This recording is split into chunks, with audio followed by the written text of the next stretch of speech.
An army of 60,000 soldiers, giant war elephants, and a king who wanted to destroy the most sacred house on earth.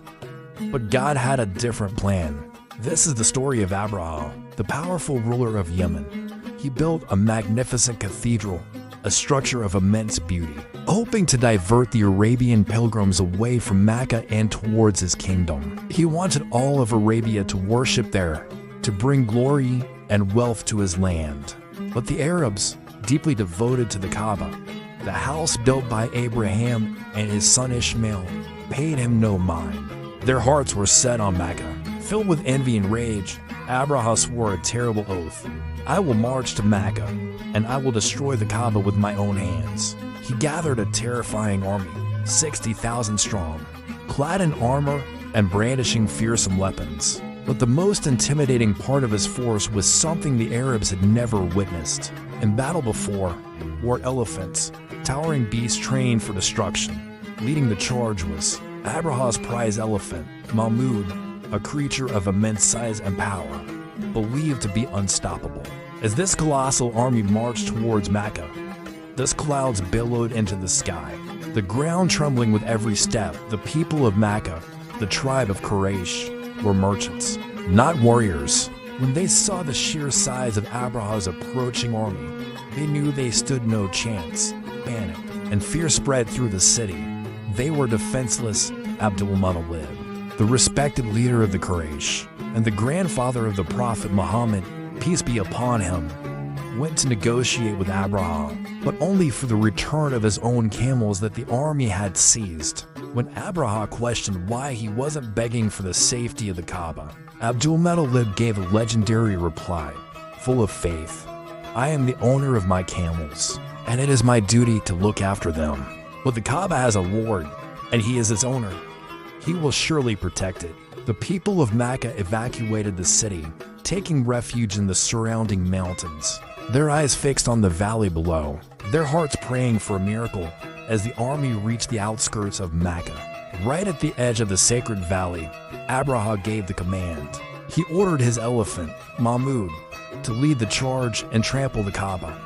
But then, something impossible happened. The giant elephant, which had been marching obediently for hundreds of miles, suddenly stopped.